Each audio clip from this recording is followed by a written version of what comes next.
कैसे हैं आप सभी। स्वागत है आप सभी का इंग्लिश दुनिया के इस यूट्यूब चैनल पर। सो आज हम लोग डिस्कस करने जा रहे हैं क्लास 7 का चैप्टर ब्रिंगिंग अप कारी का पार्ट 2। पार्ट 1 पे मैंने पहले ही वीडियो बना दिया है। अगर आपने अभी तक नहीं देखा है तो लिंक डिस्क्रिप्शन बॉक्स में आपको मिल जाएगा, आप वहां से जा करके देख सकते हैं। सो चलिए स्टार्ट करते हैं पार्ट 2 और पढ़ते हैं। करी becomes found of ripe bananas. करी जो था उसको पके हुए बनानास बहुत पसंद आने लगे थे। He believes in self-help, much to the discomfort of his friends. With quiet dignity, Curry accepts the chiding he knows he deserves. तो जो करी है वो अपने आप पे भरोसा करता था और साथ ही में उसके अंदर डिग्निटी थी। उसको जो एक बार डांटा गया किसी गलत काम के लिए, उसने उस काम को तुरंत ही करना छोड़ दिया।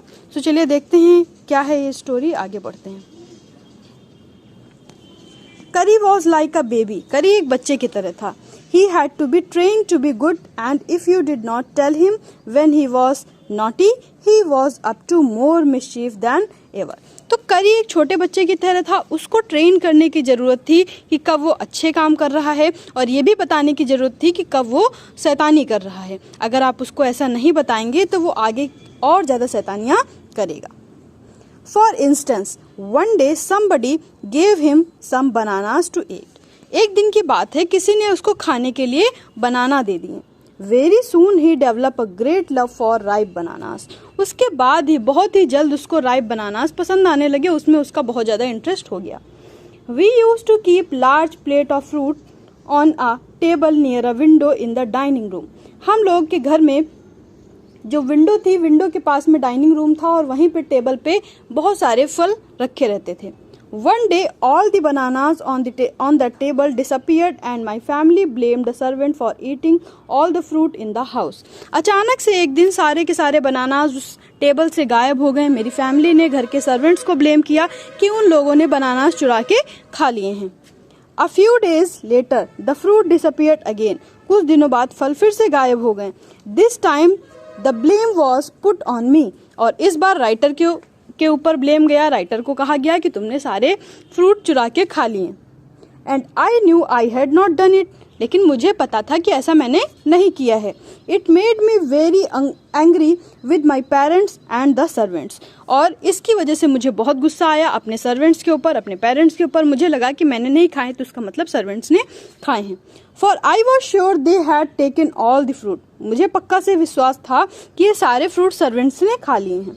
The next time the fruit disappeared. अगली बार फिर से फल गायब हुए।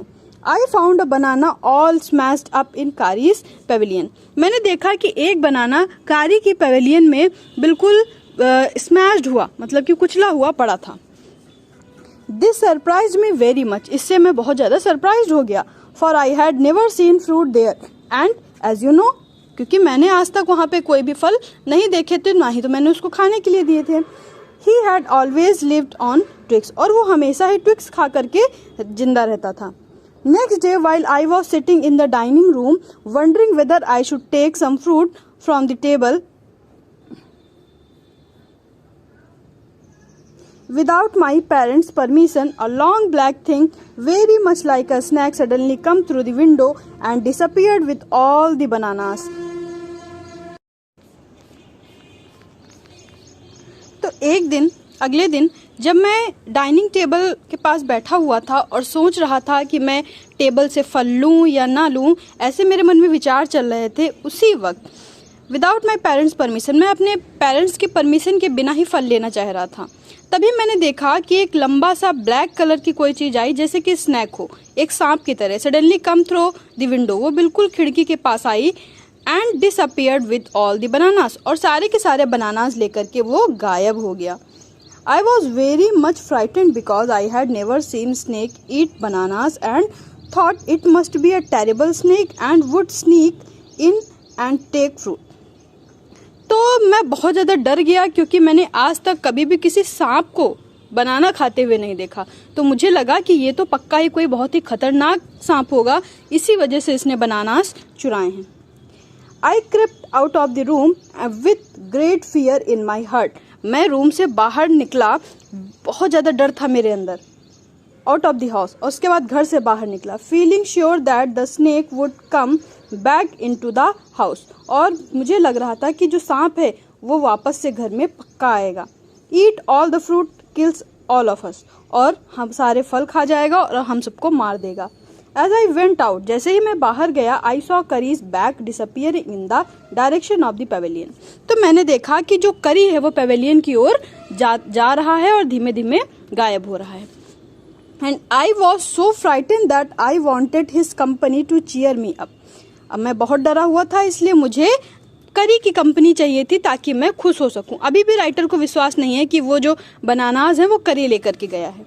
I ran after him into the pavilion. मैं उसके पीछे पीछे गया पेवेलियन में. And I found that they are eating bananas. और वहाँ पे मैंने देखा कि वो वहाँ पर बनानास खा रहा था.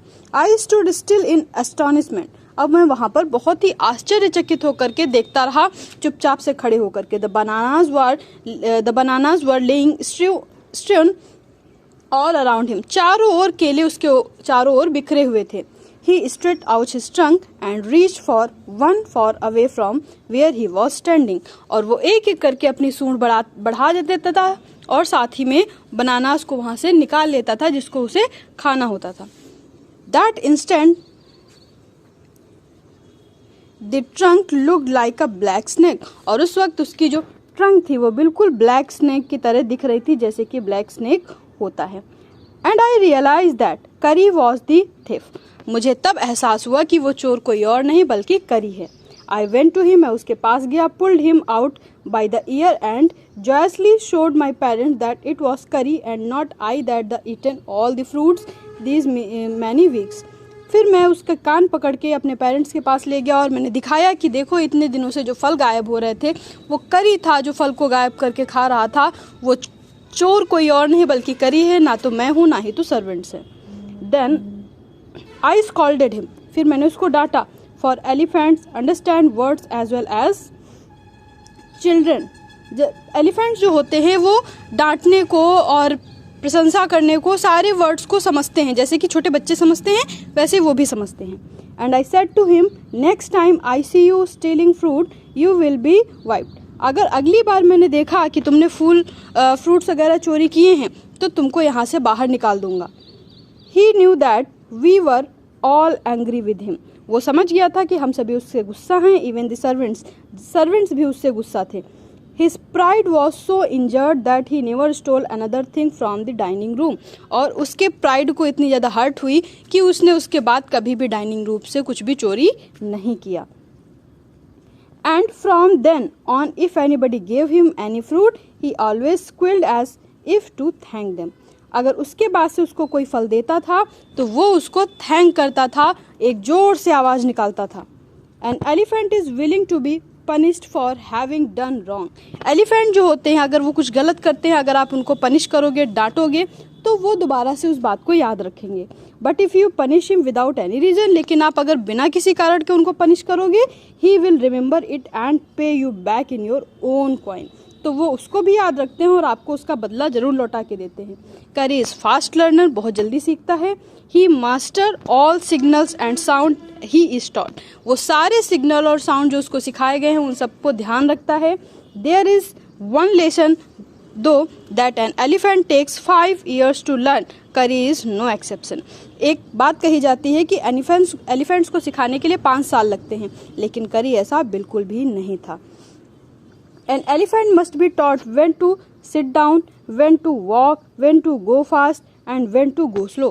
एक एलिफेंट को सिखाना होता है कि कब उसको बैठना है, कब उसको खड़े होना है, कब उसको तेज जाना है, कब उसको धीमे चलना है. You teach him these things as you teach a child. आप उसको वैसे ही सिखा सकते हो जैसे आप एक बच्चे को सिखाते हो. If you say धत and pull him by the ear, अगर आप उसको धत कहते हो और उसके कान पकड़ के खींचते हो, he will gradually learn to sit down. तो वो सीख जाएगा कि उसको बैठना है, धीमे धीमे करके सीखेगा कि उसको इस साउंड पे बैठना है. Similarly, if you say Mali and pull his trunk forward, मली कह करके अगर आप उसकी सूंड को आगे की ओर खींचोगे तो उसको ये सिग्नल मिल जाएगा कि उसको चलना है. He will gradually learn that it is the signal to walk. वो धीमे धीमे सीखेगा कि वॉक करने की सिग्नल है. करी लर्न माली आफ्टर 3 लेसन। 3 लेसन के बाद ही वो माली वाला साउंड सीख गया था। But it took him 3 weeks to learn that. That को सीखने में उसको 3 वीक्स लगे थे। He was no good at sitting down. Sitting बैठने में वो अच्छा नहीं था। And do you know why an elephant should be taught to sit down. आपको पता है कि क्यों एक एलिफेंट को बैठने के लिए सिखाया जाता है? Because he grows taller and taller than you. वो आपसे बहुत लंबा हो जाएगा जब वो बड़ा होगा। Would take care of him so that when he is 2 or 3 years old you can only reach his back with a ladder। तो आपको उसकी पीठ तक जाने के लिए, बैक तक जाने के लिए सीढ़ी का सहारा लेना पड़ेगा। इसलिए अगर आप उसको बैठने का सिग्नल दे दोगे वो बैठ जाएगा, तो बिना सीढ़ी के आप उसके ऊपर चढ़ सकते हो। It is therefore better to teach him to sit down by saying that so that you can climb upon his back। ताकि आसानी से आप उसके ऊपर चढ़ जाओ। For you who would want to carry a ladder around all the time। कौन इतनी मेहनत करे हर वक्त हाथी के साथ साथ लैडर को, सीढ़ी को लेते घूमे। The most difficult thing to teach an elephant is the master call। Master call के लिए उसको सिखाना बहुत ही डिफिकल्ट होता है। He generally takes 5 years to learn it properly। और उसको सीखने के लिए एलिफेंट को लगभग 5 साल लगते हैं प्रॉपरली सीखने के लिए। The master call is a strange hissing। Master call कैसी है? एक अजीब सी हिसिंग, फुसफुसाहट जैसा sound, howling sound, as if a snake and a tiger were frightened each other. जैसे कि एक दहाड़ की साउंड और एक हिसिंग सांप की, जैसे कि एक टाइगर और स्नेक एक दूसरे को डराते हैं, बिल्कुल उसी तरह के साउंड से उसको सिखाना होता है। And you have to make that kind of noise in his ear. और इस तरह का साउंड उसके कान में बोलना होता है। And do you know what you expect an elephant to do when you give him the master call. तो अगर आपने उसको मास्टर कॉल दिया है तो वो क्या करेगा? आपको पता है वो क्या करेगा? If you are lost in the jungle and there is no way out. अगर आप किसी जंगल में गुम हो गए हो, वहां से बाहर निकलने का आपको कोई रास्ता नहीं मिल रहा है, and everything is black except the star above. सब कुछ काला काला दिख रहा है, सिर्फ स्टार ही आसमान में आपको चमकीले दिख रहे हैं। You dare not to stay very long anywhere. और आपके अंदर अब इतनी हिम्मत नहीं है कि आप और ज्यादा उस जंगल में रुक सको। The only thing to do then is to give the master call, and at once the elephant pulls down the trees in front of him with his trunk। तो आपको मास्टर कॉल देनी होती है। एलिफेंट आपके रास्ते में आ रहे सारे पेड़ों को उखाड़ देगा। This frighten all the animals away. जिससे वहां जंगल के जो जानवर होंगे वो डर के भाग जाएंगे। As trees comes crashing down. जैसे ही ट्रीज गिरने लगेंगी, क्रैश होने लगेंगी, monkeys wake from their sleep and run from branches to branches। तो बंदर भी अपनी नींद से जाग जाएंगे और भागने लगेंगे। यहाँ पे आप इस पिक्चर में देख सकते हो मास्टर कॉल पे इस तरह से ये पेड़ों को उखाड़ देता है। You can see them in the moonlight। आप उनको मूनलाइट में देख सकते हो। And you can almost see the stacks running in all direction below। आप देखोगे स्टैक्स जो होंगे वो सारे डायरेक्शन में घूम रहे होंगे। You can hear the growl of the tiger in the distance। थोड़ी दूरी पे आपको टाइगर की दहाड़ने की आवाज भी सुनाई पड़ेगी। Even he is frightened, then the elephant pulls down the next tree and the next and the next. एक एक करके एलिफेंट जैसे जैसे पेड़ों को उखाड़ता जाएगा वो और ज्यादा एनिमल्स डरते जाएंगे। Soon you will find that he has made a road right through the jungle straight to your house. आपको जल्दी पता चलेगा कि एनिमल ने आपके घर तक जाने का एक रोड जैसा रास्ता बना दिया है और आपको बाकी सारे एनिमल से सेव कर लिया है। तो ये था आपका पूरा कंप्लीट चैप्टर। आई होप कि आप सभी को समझ में आया होगा। तो ऐसे ही और इंटरेस्टिंग वीडियोस को पाने के लिए हमारे चैनल पर बने रहें। लाइक शेयर और सब्सक्राइब करना ना भूलें। धन गोपाल मुखर्जी के द्वारा लिखा हुआ है फ्रॉम द करी द एलिफेंट।